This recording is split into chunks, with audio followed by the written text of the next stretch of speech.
오케스트라 연주를 들어보신 적 있으십니까?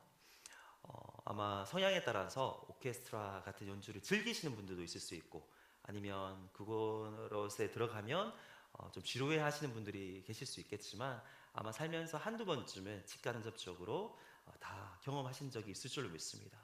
그 수많은 사람들이 다양한 악기를 가지고 연주하는데 아름답고 조화로운 음악을 만들어내죠. 그 많은 사람들이 동일한 느낌으로 같은 타이밍에 하나된 마음으로 연주하는 것이 얼마나 어려울까요? 잘은 몰라도 연습을 굉장히 많이 했을 겁니다. 예를 들면 우리 찬양팀 악기팀도 마찬가지예요. 주일마다 이렇게 은혜로운 찬양을 불러주시고 또 연주해 주셔서 너무나도 감사합니다. 또 많이 연습하고 계시고 또 기도로 준비하고 계신데요. 찬양팀이든 일반 오케스트라든 동일한 원리가 있습니다. 악기 수가 적으면 적을수록 하나의 음색을 내기는 편해요. 풍성하지 않을 수는 있지만 하나 되면 편합니다. 근데 악기가 하나 둘씩 더해지면 더해질수록요 리스크가 있습니다. 서로 조화를 이루어야 되기 때문에 그렇습니다. 그래서 더 많이 연습해야 되겠죠. 어려운 일이지만 그것을 해냈을 때 풍성하고 아름다우면서도 하나의 온전한 곡이 탄생하는 것이죠. 그리고 그렇게 아름다운 하나의 곡을 잘 연주하면 오케스트라를 즐기러 온 청중들은 감동을 받습니다. 기뻐하는 거죠. 그런데 오케스트라의 하나됨보다 더 어려운 것이 있어요. 그것은 바로 교회의 하나됨입니다. 오케스트라 구성원들은 일단 같은 배경을 가지고 있어요. 음악적인 환경도 비슷하고요. 아마 비슷한 경험들을 가지고 있습니다. 무엇보다도 그들은 전문가들이에요. 그래서 사실 조금만 연습해도 잘 조화로운 음악을 만들어낼 수 있습니다. 그런데 일반적인 교회 구성원들은 아주 다양한 배경을 가지고 있어요. 직업도 다르고요. 색다른 경험을 각각 다 가지고 있습니다. 처해 있는 환경과 사정도 다릅니다. 그리고 무엇보다도 오케스트라는 전문가들의 모임이지만 우리의 모임은 죄인들의 모임입니다. 그래서 우리가 교회로서 하나 된다는 것이 여간 어려운 일이 아닙니다. 오늘 본문에서 사도 바울은 빌립보 성도들에게 그럼에도 불구하고 하나 되라고 또 권면하고 있습니다. 지난주 본문에서도 바울은 하나됨을 강조했죠. 그런데 지난주 본문에서는 한마음 한뜻으로 복음을 위해서 세상과 맞서 싸우라고 그렇게 말씀했죠. 그렇다면 오늘은 내부적으로 우리가 한마음이 되어야 한다는 것을 강조하고 있습니다. 1절 말씀을 제가 다시 한번 읽겠습니다. 그러므로 그리스도 안에 무슨 권면이나 사랑이 무슨 위로나 성령의 무슨 교제나 국률이나 자비가 있거든. 그리스도 안에서의 권면, 사랑의 위로, 성령의 교제, 국률과 자비. 딱 들어보시면 느낌이 오죠. 권면, 위로, 교제, 자비, 국률. 따뜻한 느낌이 오지 않습니까? 이 1절은 사실 조건문이에요. 그런데 이 조건문에 사용된 단어, 영어로는 if라는 말을 우리가 또 쓰지 않습니까? 만약에. 여기에 해당하는 헬라어 단어는 1절이 일반적인 조건문과는 다르다는 것을 보여주고 있어요. 바울은 그들 중에 이러한 권면과 위로와 사랑과 교제와 긍휼과 자비가 있다는 것을 전제하고 있습니다. 그것을 확신하면서 그 다음 단계로 나아갈 것을 촉구하고 있어요. 너희 중에 하나님 안에서 이런 아름다운 모습들이 있는 것을 안다. 그렇다면 더 나아가서 2절부터 4절에 있는 내용을 통해서 나의 기쁨을 충만하게 하라라고 권면하고 있습니다. 2절부터 4절까지의 구조가 조금 복잡하게 보일 수는 있지만 단순하게 보면 너희의 하나됨을 통해서 나의 기쁨을 충만하게 하라는 것입니다. 2절은 우리가 세번역으로 읽겠습니다. 아마 세번역 성경이 원문을 조금 더 잘 구조적으로 반영한 것 같아요. 우리 같이 읽겠습니다. 시작. 여러분은 같은 생각을 품고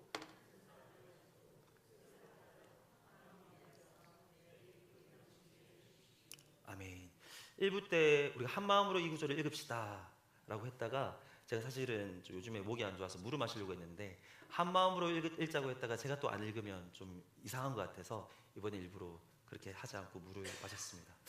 2절의 내용이 오늘 이 본문 말씀의 핵심이에요. 한 마음으로 나의 기쁨을 충만하게 하라. 그리고 3절과 4절은 하나됨을 이룰 수 있는 구체적인 방법들을 각각 제시하고 있습니다.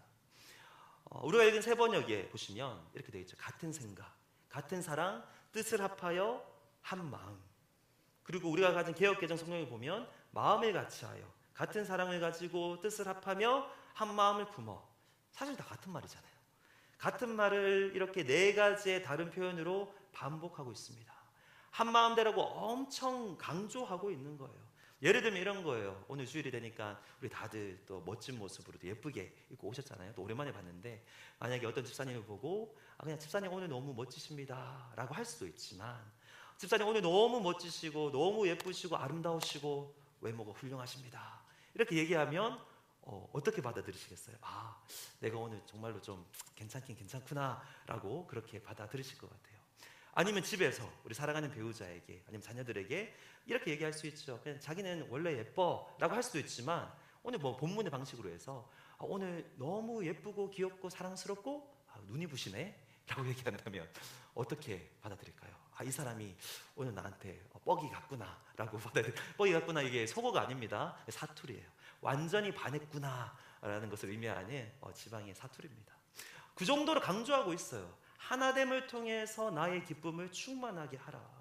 공동체 안에 이미 예수님 안에서의 권면, 사랑의 위로, 성령의 교제 있는 걸 아는데 바울의 기쁨은 말 그대로 충만하게, 어느 정도가 아니라 충만하게 하려면 제일 중요한 것이 하나 되라는 것이라는 거죠.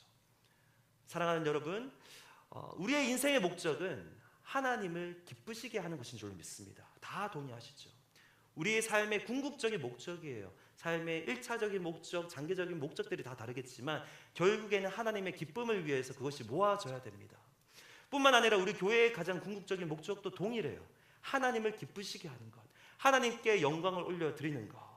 물론 주부에 보시면 우리의 사명 선언문, 우리의 비전들이 있습니다. 또 교회마다 가지고 있는 비전들이 있어요. 그런데 보통 하나님께 영광을 올려드리고 하나님의 기쁨을 충만하게 하는 것을 굳이 적진 않는데, 왜 그러냐면 너무나도 명확하기 때문에, 그리고 이것은 결국에 가장 궁극적인 목적이기 때문에 굳이 적지 않는 거예요. 그런데 이 땅의 모든 교회들의 가장 궁극적인 목적은 하나님의 기쁨을 충만하게 하는 겁니다. 그런데 결국에 하나님을 가장 기쁘시게 할 수 있는 방법은 우리가 하나 되는 것이라는 거죠. 물론 오늘 본문 말씀을 자세하게 읽으신 분들은 아마 아실 거예요. 본문은 하나님이 아니라 바울의 기쁨을 충만하게 하라고 말하고 있습니다. 바울은 빌립보 교회의 개척자입니다. 그렇기 때문에 아버지의 마음으로 그들의 하나됨을 보기를 원하고 있고요. 그것을 요구할 수 있는 자격이 충분히 되죠. 바울이 그렇다고 한다면 사실 바울 혼자 개척했겠습니까? 빌립보 교회의 디바인 개척자이신 하나님은 그들의 하나됨을 얼마나 원하시겠는가, 그들이 하나 될 때 얼마나 그 하나님께서 기뻐하시겠는가라는 거죠. 하나됨, 그리고 같은 생각을 얘기할 때, 특히 오늘 본문에는 이 같은 생각, 같은 뜻, 약간 좀 마인드와 같은 그런 것도 얘기를 하고 있는데요. 이렇게 얘기할 때 이 말이 모든 사안에 대해서 강제적으로 같은 생각을 가져야 된다고 말하는 것은 아니에요. 우리는 다 다릅니다. 다 개성이 있어요. 일반적으로 미국이나 유럽과 같은 서구 사회에서는 개인의 자유를 더 존중합니다. 그리고 한국, 중국, 일본과 같은 아시아 국가에서는 공동체의 하나됨을 굉장히 강조하죠. 그래서 우리가 미국에 살다 보니까 다 보시겠지만 우리도 거기에 좀 적응하고 있는 것 같아요. 미국에서는 예를 들면 가정 안에서 자녀들이나 가족 구성원들이 어떤 자기만의 의견을 낼 때 보통은 다 존중을 하더라고요. 나는 그냥 이거를 너의 의견을 지지하고 조금 달라도 존중하고 그렇게 되죠. 그런데 한국 문화권에서는 아무래도 공동체 전체의 결정을 존중하다 보니까 개인의 참여를 좀 강요하는 경향이 있어요. 확실히 다릅니다. 저는 질문이 들더라고요. 그렇다면 성경에서는 둘 중에 어떤 성향을 지지할까? 성경을 앞에서부터 끝까지 쫙 보시면요, 성경은 공동체를 중시합니다. 공동체를 강조해요. 그런데 성경의 방식은 공동체의 이름으로 개인의 희생을 강요하지는 않습니다. 개인의 자유를 경시하지도 않아요. 모든 사안에 대해서 같은 생각을 가져야 한다고 강제하지도 않습니다. 만약에 하나됨을 추구하면서 예를 들면 우리 교회가 한마음 교회이기 때문에 무조건 하나 되어야 됩니다, 다 따라오세요 라고 한다면 그것은 하나님이 원하시는 방식은 아니에요. 역설적이지만 서로의 다름을 인정하고 서로를 이해하고 또 서로를 기다려줄 때 오히려 하나됨에 더 가까워질 수 있다는 거죠. 성경적인 하나됨은요, 이런 겁니다. 그리스도인으로서 우리가 다 동일한 은혜를 받았기 때문에, 동일한 하나님의 백성이 되었기 때문에 이제는 같은 지향점을 보고 나아가야 된다는 거죠. 방향성. 하나님 나라를 향한 동일한 태도, 복음을 향한 같은 마음과 같은 열정을 가져야 된다는 겁니다. 여기엔 다 동의하시죠. 각자의 개성은 다 다르고 각자의 모습이 다르지만 그리스도 안에서 서로를 용납하고 사랑하고 품을 수 있는 그런 하나된 마음, 이 마음을 이야기하는 거예요. 모든 세세한 가치관이 다 같을 수는 없지만 그럼에도 불구하고 우리가 성경 말씀을 믿기 때문에 성경적인 가치관을 가지고 이 땅이 아닌 하늘의 영원한 것을 바라보는 동일한 마인드셋, 이것을 말하고 있는 겁니다. 하나님이 이렇게 우리가 하나 될 때 가장 기뻐하신다는 거예요. 말 그대로 기쁨으로 충만해 하신다는 거죠. 3절과 4절에서 바울은 그렇다면 어떻게 하나됨을 이룰 수 있는지 조금 더 구체적인 두 가지 팁을 제시해 주고 있습니다. 3절 같이 읽겠습니다. 아무 일에든지 다툼이나 허영으로 하지 말고 오직 겸손한 마음으로 각각 자기보다 남을 낮게 여기고. 바울이 제시하는 한 마음이 될 수 있는 첫 번째 팁은 낮은 마음으로 남을 낮게 여기라는 겁니다. 마음이 겸손해야 된다는 거예요. 그 마음으로 남을 나보다 낮게 여기라. 이게 낮은 마음으로 남을 낮게 여기라. 비슷한 발음이 많다 보니까 헷갈리실 수 있을 것 같아요. 제가 한번 읽어봤는데 저의 태생적인 한계 때문에 오해하실 수도 있겠다.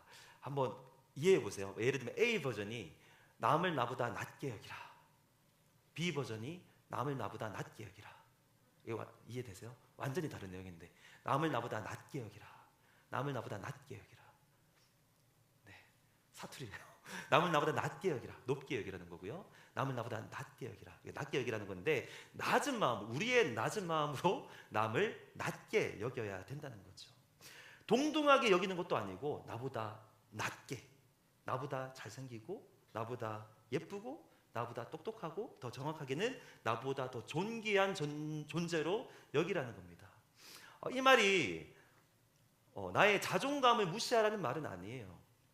저는 이렇게 이해를 해요. 현실적으로 기본적으로 우리가 다 교만한 마음과 이기적인 마음을 가지고 있기 때문에 우리가 의도적으로 의식적으로 남을 더 낮게 여기지 않으면 하나됨을 이룰 수 없다는 거죠. 사실은 동일하죠. 똑같이 존귀한 자죠. 근데 우리는 다 그렇지 않기 때문에, 우리의 마음이 그렇지 않기 때문에 이렇게 남을 더 높게 여기라는 겁니다. 우리가 그러면 안 되는데 우리가 다 인간이다 보니 이럴 때가 있는 것 같아요. 나보다 더 높다고 그리고 낫다고 생각되는 사람 앞에서 나의 말과 행동이 달라지는 것을 다 경험하셨을 겁니다.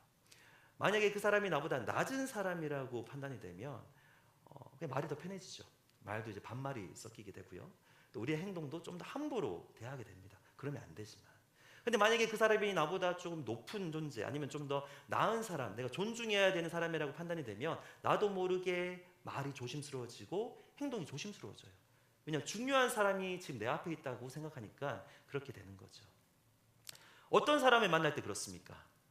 어떤 사람을 만날 때 나보다 나은 사람을 만난다는 생각이 들고 때로는 마음에 주눅이 들 정도로 그렇게 되십니까? 이거 사람마다 다 다른 것 같아요. 어떤 사람은 나보다 돈이 많은 사람 앞에 있으면 괜히 기가 죽고 조심하게 되는 분들도 있을 것 같고요. 어떤 사람은 나보다 난 돈은 상관없는데 나보다 학력이 높은 사람을 만나면 괜히 나는 좀 더 이렇게 하게 되는 것 같아요. 이런 사람이 있을 수 있고요. 또 어떤 분들은 세상에서의 지위가 높은 사람들 앞에서 좀 행동이 달라질 수가 있을 것 같아요. 저도 한번 생각해 봤습니다. 나는 어떤 사람들 앞에서 좀 그렇게 됐었나 보니까 저 같은 경우는 지금은 안 그래요. 지금은 안 그런데 서울 사람, 예. 저 오늘도 남을 나보다 낮게 여기고 이러는데 서울 사람 앞에 서면 유독 이유 없이 저의 입술이 굳어지고 안면의 근육이 긴장되면서 평소에 쉽게 이야기할 수 있는 그런 표현들도 괜히 잘 안 되고 어버버버버 되고 이상한 사람이 되는 것을 많이 경험했는데 감사하게도 지금은 그렇지가 않아요. 여기 계신 분들 만나면서 많이 좋아진 것 같습니다. 그리고 예를 들면 저는 개인적으로 잘생긴 사람 앞에서는 주눅이 안 들어요. 제가 잘생겼다는 게 아니라 사람은 매력이 다 다른 거잖아요. 그렇게 생각하니까 뭐 다 그럴 수도 있고 사람이 잘생겼지만 나는 내 여자한테만 잘생기면 되는 거 아닌가 그런 거 전혀 없었어요. 그런데 잘생기고 키 큰 사람 앞에서는 괜히 주눅이 들더라고요. 잘생겼는데 키가 크면 그냥 옆으로 이제 안 가게 되고 괜히 좀 말을 썩기 싫어하는 게 있습니다. 여기는 그런 분들 아무도 안 계세요. 근데 왜냐하면 내가 가지지 못한 것을 가지고 있다라고 생각하기 때문에 그런 것 같아요. 근데 지금은 결혼해서 진짜로 괜찮습니다. 사람마다 다 달라요. 보통은 자기가 없는 것을 그 사람이 가지고 있다고 생각하면 그렇게 느낍니다. 특히 나보다 나은 사람으로 여기면서도 그리고 시기하는 마음이 아니라 진심으로 그 사람을 존경하는 경우에는 우리가 어떻게 돼야죠? 자연스럽게 존중하는 마음이 생기고 그렇게 말과 행동이 그렇게 나옵니다. 그렇게 그 느낌은 다 아시잖아요. 다 그런 경험이 있습니다. 근데 그 느낌으로 모든 사람에게 그렇게 대하라는 겁니다. 나보다 나은 존재로 다 그렇게 여기라는 거예요. 우리 기억해야 됩니다. 겸손한 마음은 낮은 마음이에요. 하나님뿐만 아니라 사람들 앞에서도 낮아진 마음이 겸손한 마음입니다. 3절은 또한 낮은 마음으로 남을 낮게 여기는 것과 반대되는 마음 두 가지를 언급하고 있는데요. 다툼이나 허영으로 하지 말고, 세번역 성경에는 경쟁심이나 허영으로 하지 말고, 여기서 다툼은 영어로는 self ambition이라고 번역이 됐는데 자기 야망이에요. 자기 욕심, 자기 야망, 그것이 있다 보니까 시기하고 경쟁하고 안으로든 밖으로 표출되는 다투는 마음으로 이렇게 나타난다는 거죠. 이런 마음을 가지고 있는 사람이 그 삶 속에서 삶의 가치나 행동을 결정하는 기준은 오직 자기 이득입니다. 자기 이익. 그리고 심지어는 상황에 따라서 남을 희생시키면서까지 자신의 이익을 추구해요. 그리고 허영을 가지지 말라고 그랬는데 헛된 영광의 줄임말이에요. 이제 허영심 이런 거 있죠. 특별히 이 허영이라는 단어는 당시 1세기 그리스 로마 문학에서 어떨 때 잘 이렇게 사용이 되었냐면요. 자기 자신을 과장되게 평가하는 사람, 자신이 뭣도 아닌데 굉장히 높은 사람으로 스스로 여기는 사람, 그 스스로의 평가에 맞춰서 내면은 신경 쓰지 않고 겉모습만 신경 쓰는 사람을 묘사할 때 이 단어를 사용했다고 그래요. 실제로는 내면적으로는 실체가 없는데 그런 영광의 근거가 될 만한 것들이 그 사람의 삶 속에 없는데도 불구하고 스스로를 높게 평가하고 행동하는 그런 마음들, 이런 마음을 가지고서는 하나님이 원하시는 하나됨을 절대로 이룰 수가 없습니다. 서로 다투고 분열만 할 뿐입니다. 그래서 바울이 권면합니다. 하나 되기 위해서는 어떤 일이든지 자기 야망과 헛된 영광을 버려야 된다. 대신에 겸손함을 갖추어야 된다.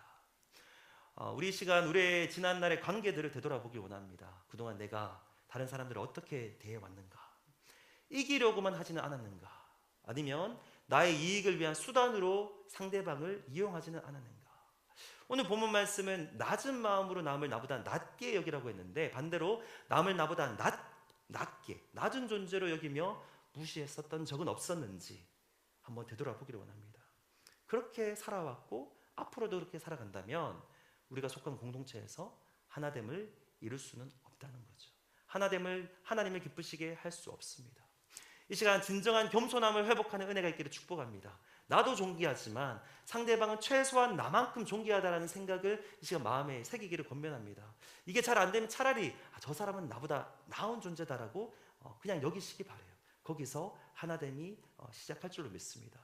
오늘 예배 마치고 또 식사 교제도 할 거고요, 또 인사도 할 거고, 그러다 보면 이제 대화도 나누게 되고 또 이어서 이제 만나 모임, 소그룹 모임도 가지게 될 텐데 특히 오늘 이 말씀을 기억하며 서로를 높이시고 우리의 언행에 조심하시고 오늘 이 말씀에 실천하는 복된 주일이 되기를 축복합니다. 하나됨을 이룰 수 있는 두 번째 팁은요, 다른 이들을 돌보라는 것입니다. 우리 4절 말씀을 세 번역으로 읽겠습니다. 시작. 또한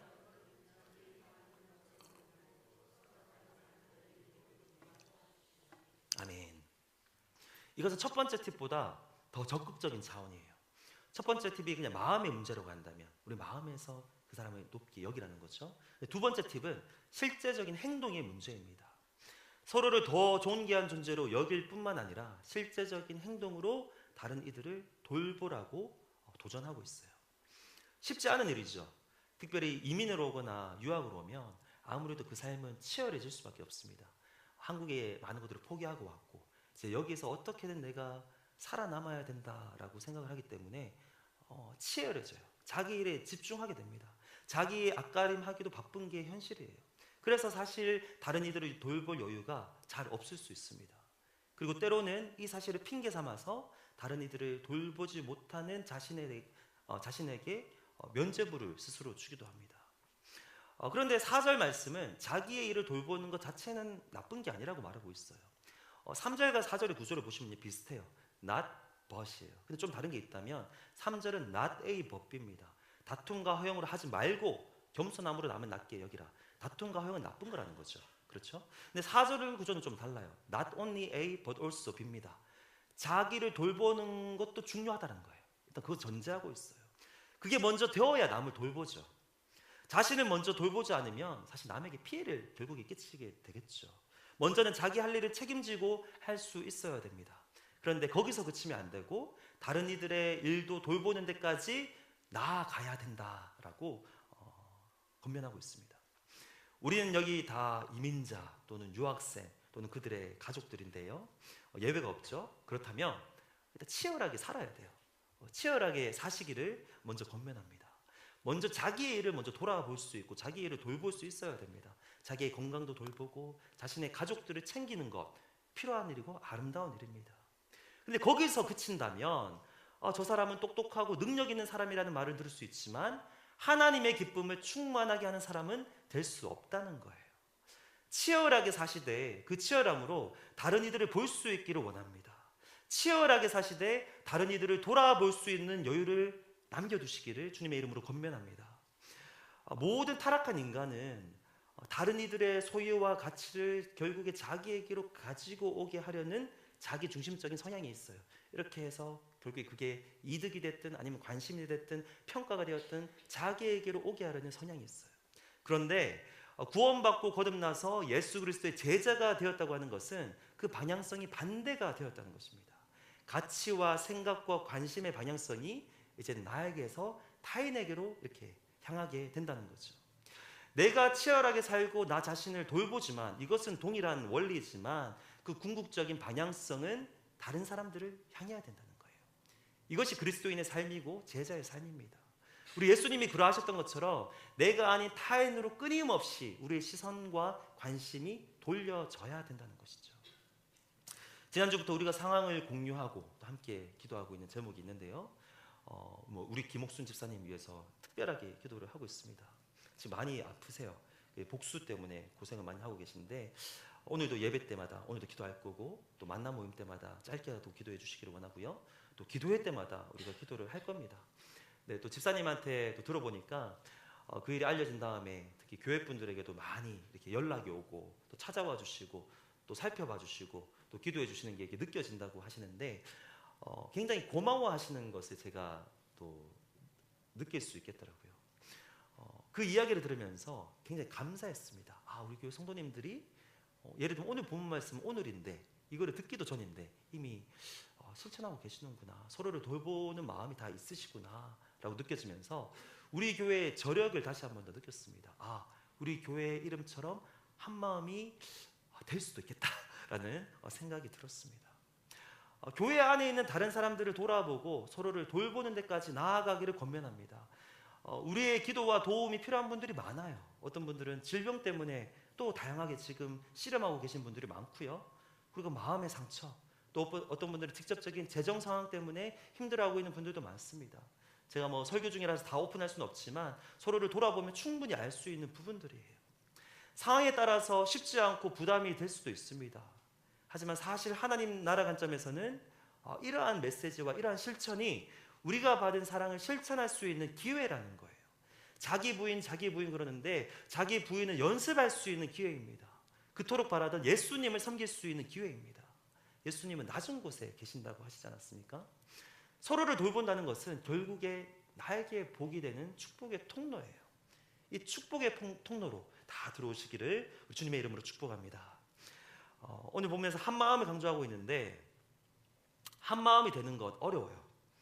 우리 안에 있는 마음으로 우리가 가진 능력으로 되는 일이 아닙니다.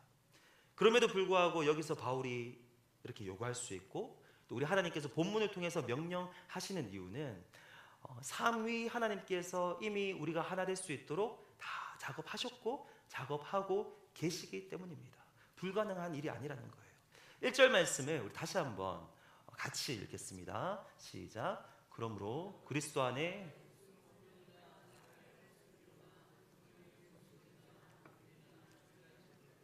아멘. 1절에서의 권면, 위로, 교제, 긍휼, 자비 이런 말이 나오는데 사실 이런 지금 단어들은 그 공동체 안에서 사람들이 주고받는 행위를 말하는 것이 아니에요. 사실 하나님의 행위를 말하고 있어요.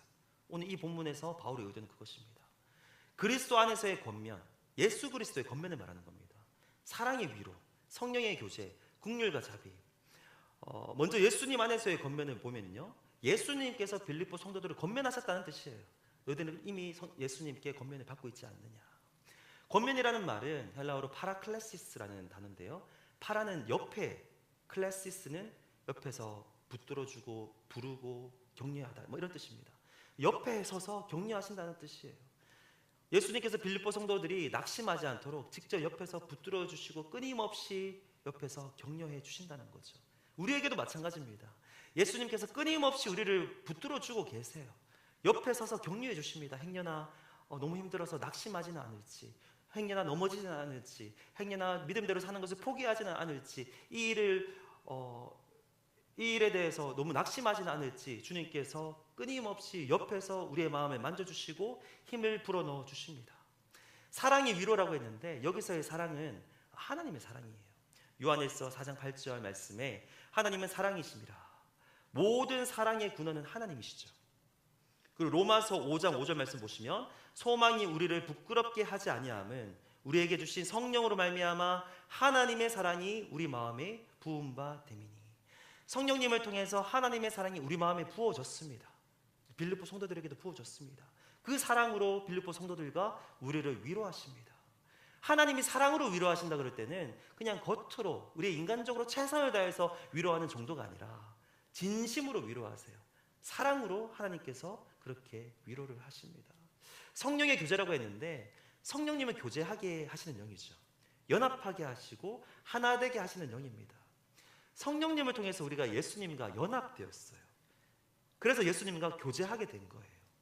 예수님이 옆에서 끊임없이 우리를 권면하신다고 했는데 그 예수님을 볼 수 있도록, 깨달을 수 있도록 하시는 분이 바로 성령님이십니다.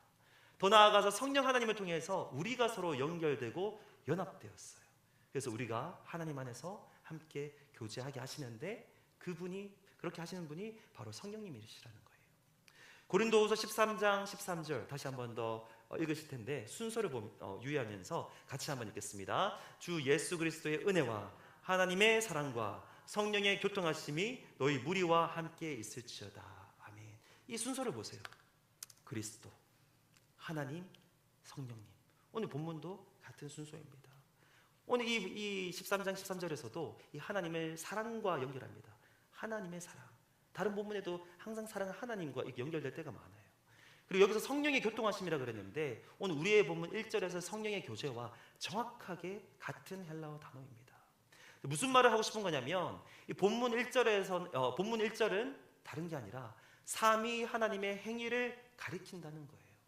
신학자 골든피의 주장인데 저도 동의를 합니다.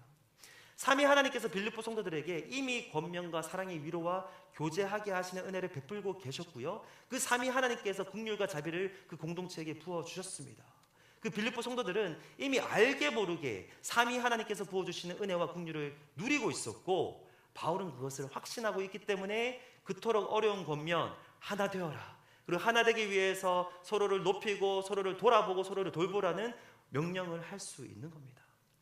요한복음 17장 21절부터 23절까지 우리 예수님께서 십자가에서 잡히시기 전날 밤에 마지막으로 하나님께 드린 공적인 기도인데요, 좀 길지만 우리 천천히 우리 함께 읽겠습니다. 아버지여, 아버지께서 내 안에 내가 아버지 안에 있는 것 같이 그들도 다 하나가 되어 우리 안에 있게 하사 세상으로 아버지께서 나를 보내신 것을 믿게 하옵소서. 내게 주신 영광을 내가 그들에게 주었사오니 이는 우리가 하나 된 것 같이 그들도 하나가 되게 하려 함이니이다.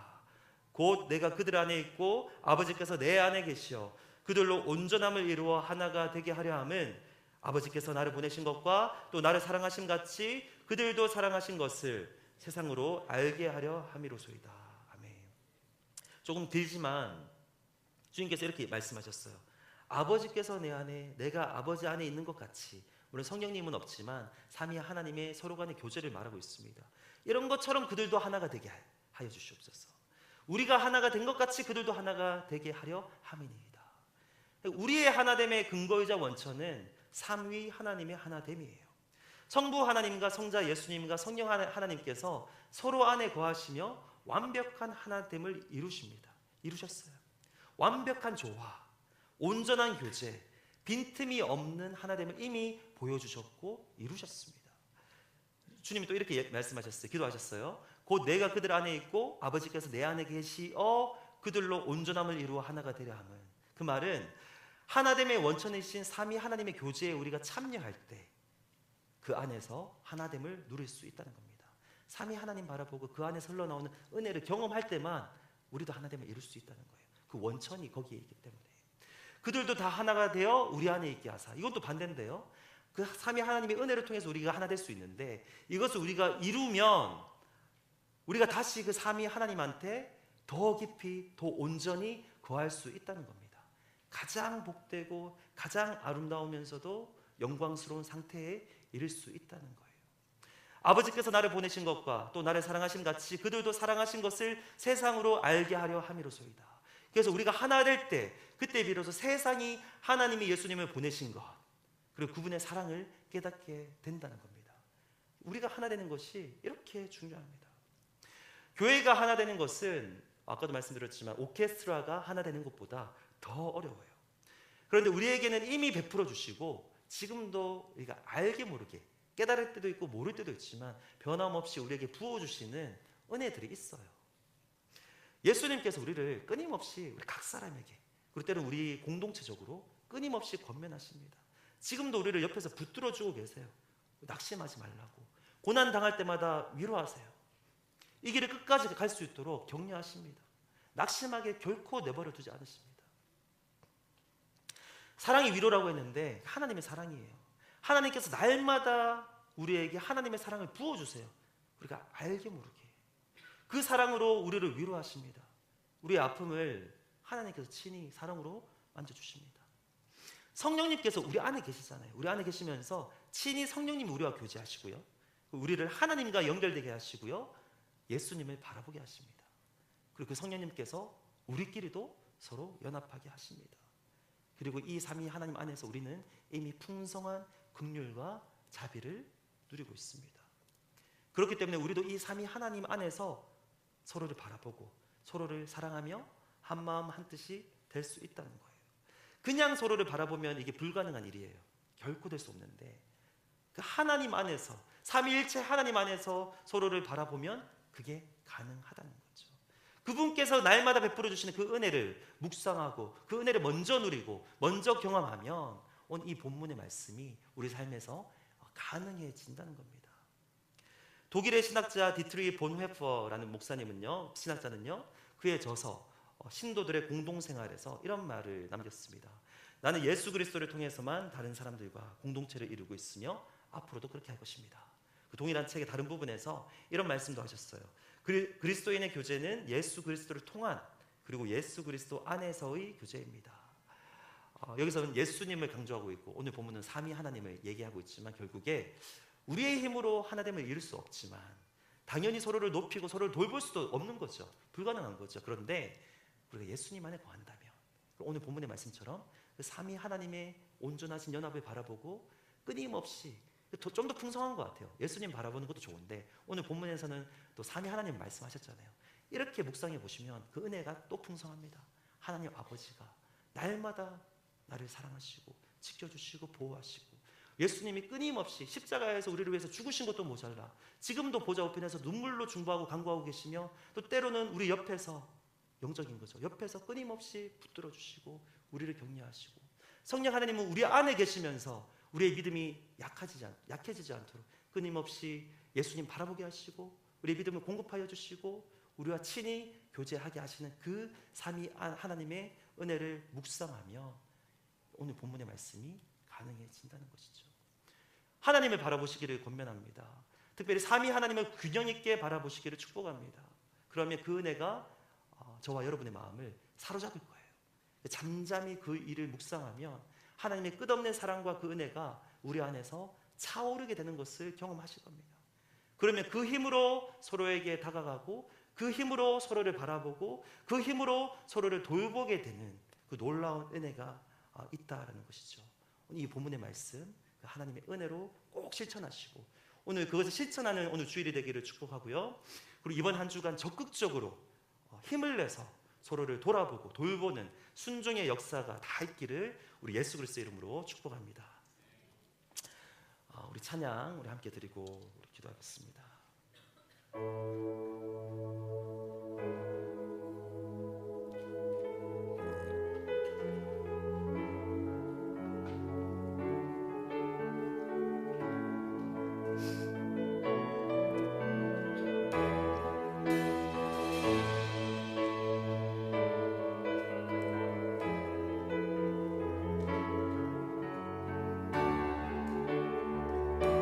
믿음으로 사모하는 마음으로 고백하겠습니다. 주 안에 우린 하나, 주 안에 우린 하나, 모습은 달라도 예수님 한 분만 바라네.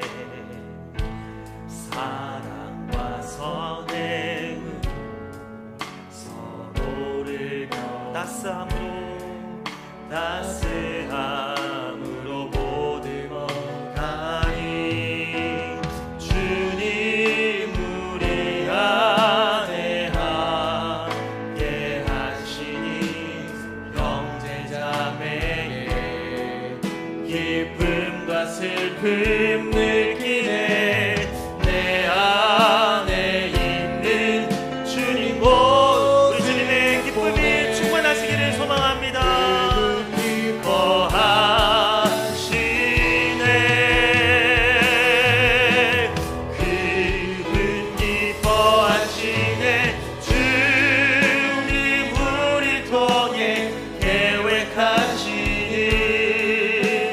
부족한 입술로 찬양하게 하시니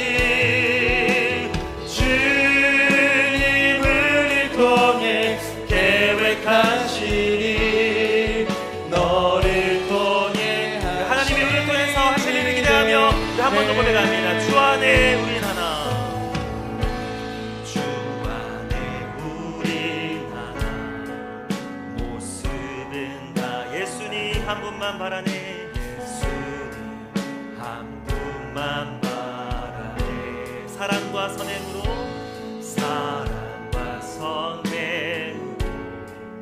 서로를 격려해 따스함으로 보듬어가니 주님 우리 안에 함께 형제자매의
기도하시겠습니다. 먼저 내가 먼저 삼위 하나님께서 부어주시는 이 은혜를 온전히 누리고 믿음으로 경험하며 체험케 하여 주시옵소서.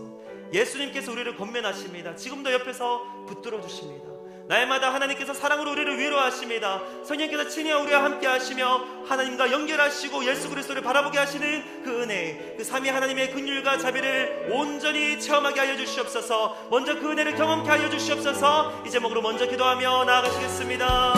하나님 아버지, 시간 우리가 먼저 그 하나님을 바라보기를 원합니다. 하나님의 말씀에 순종할 수 있도록, 그 능력을 공급받을 수 있도록 우리가 하나님을 바라보기를 원합니다. 아버지, 오늘 본문 말씀을 따라 아버지 삼위 하나님을 바라봅니다. 아버지, 예수님께서 우리를 붙들어 주시고 권면하여 주시고 아버지 우리를 위해서 아버지 그렇게 하고 계신 이들을 믿음의 눈으로 바라보게 하여 주시옵소서. 하나님의 그 사랑의 만지심이, 그 사랑의 위로가 아버지 이 시간 경험되기를 소망합니다. 우리 각 사람의 마음을 만져주시옵소서. 친히 위로하여 주시옵소서. 성령 하나님의 교제하게 하시는 그 은혜를 경험케 하여 주시고 하나님이 날마다 알게 모르게 베풀어 주시는 그 긍휼과 자비하심을 우리가 먼저 경험할 수 있도록 주님 도와주시옵소서. 우리 시간 계속해서 기도하실 때 그 은혜와 능력에 힘입어서 주님 하나 되게 하여 주시옵소서. 진정으로 한마음 한뜻 되게 하여 주시옵소서. 우리가 남의 나보다 낮게 여기게 하시고 또 존귀하게 여기게 하시고 더 나아가서 우리 자신의 일뿐만 아니라 서로의 일을 돌볼 수 있는 그런 은혜를 베풀어 주시옵소서. 이 말씀에 순종케 할 수 있게 해달라고 우리 한 번 더 기도하시겠습니다. 하나님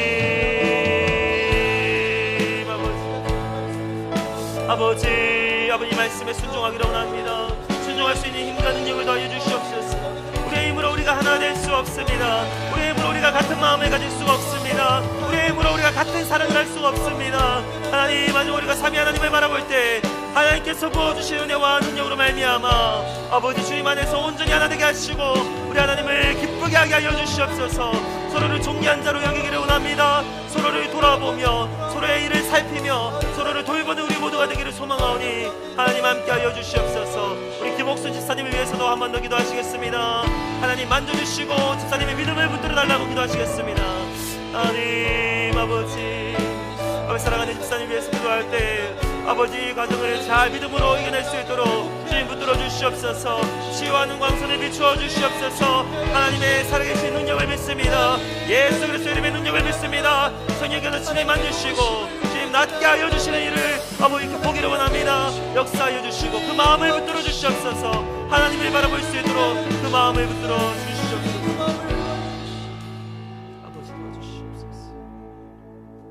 주님 감사합니다. 우리에게 주어진 이 말씀 붙들고 오늘 하루 그리고 이번 한 주간 우리 일평생 또 믿음으로 순종하며 살아내는 우리가 모두가 될 수 있도록 도와주시옵소서.